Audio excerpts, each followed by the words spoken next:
friends, it's me, Catherine. Welcome to the next edition of Garden2TableTV. I am super excited about today's episode because we're going to be talking about one of my very favorite fruits in the whole wide world, and that's the prickly pear cactus fruit. They are native to the Americas, North, South, and Central. They've spread all over the world. They're very easy to propagate. Every part of this plant is edible. Today we're going to be focusing on those beautiful fruits behind me, and we're going to show you how to harvest them and select them and how to prepare them without getting spines all over your hands and your fingers and your face and everywhere else. That's the tricky thing. But it's actually very easy, so that's what we're going to be learning today.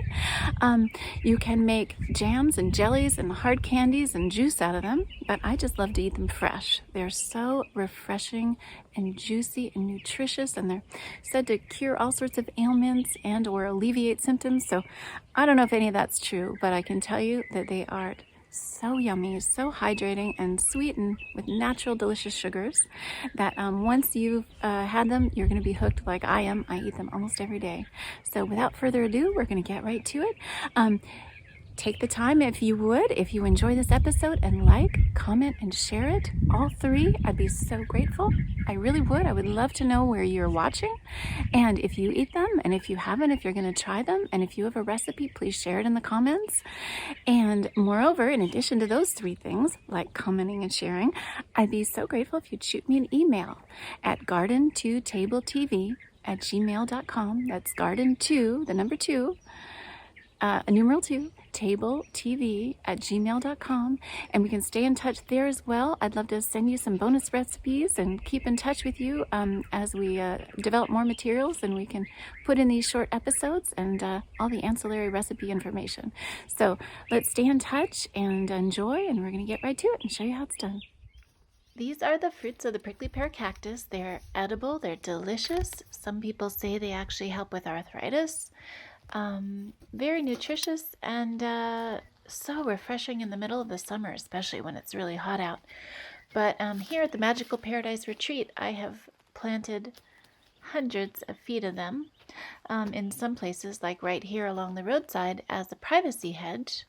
This is about 10 or 12 feet tall now at the highest points, and I only planted it about 8 years ago, just from single pads that I pulled off of one modest-sized mother plant, and stuck them in the ground, watered them a bit, and voila, we have fruit that's very edible, and gosh, just one of my favorite things to eat, and it blooms just about year-round. I've got fruit on this amazing cactus wall.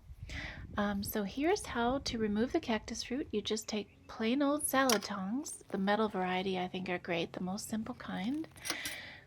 Avoid touching them because they have very fine, tiny spines. See, all of those little dark spots are actually little furry spines that get stuck in your fingers, and they're awfully hard to get out. So I never touch the outside of the fruit. I use the salad tongs to pull them off. Now, for me, this is just about the perfect ripeness, this orange one. The ones in the background there, the dark red ones, are actually too ripe for this particular variety. This is an orange variety. This entire hedge is all an orange variety. By the time they've gotten dark, like that one there in the foreground, they're really kind of over the hill and a bit mushy inside. There are, of course, other varieties, the very common purple variety, red, and there are some beautiful yellow varieties as well, but the orange is my favorite, and this particular plant that I propagated has the sweetest, juiciest fruit of all. So to peel the prickly pear fruit and to eat it, it's actually very simple. I just take a fork and I stab it right there in the middle on the side of the fruit.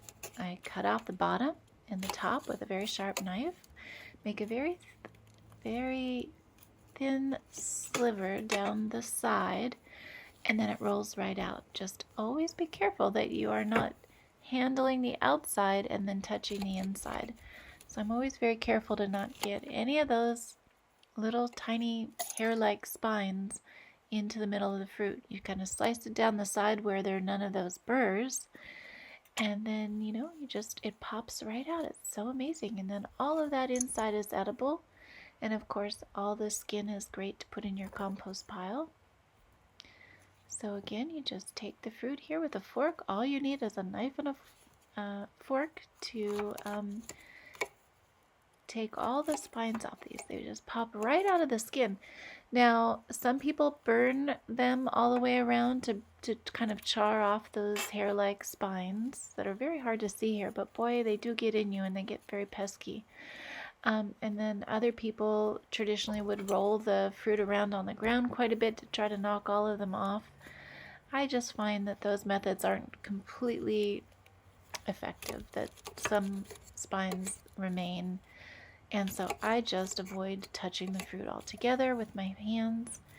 And you don't have to wear gloves. I'm just wearing gloves here because I was out gardening and my hands aren't as squeaky clean as for the video. But yeah, so there it is. So delicious. Just wait until you try it. It's so sweet and bursting with juice. Now they are full of seeds, so if you don't like seeds, you might not like them. I don't like seeds in grapes, for example. Somehow that bothers me, but these, which have many more seeds, they just don't bother me. But you got to make sure you don't try to crunch them because the seeds are very hard. So you just kind of bite into it, mush it around a bit in your mouth and swallow, and it is so refreshing. Boy, especially on a hot day. But here we are in the dead of winter in February. I've had 3 days of hard frost where all the hoses were frozen solid, and yet here we've got this incredible fruit still good on the hedges. They are more prolific at certain times in the summer, and they're just more fruit than I can possibly give away.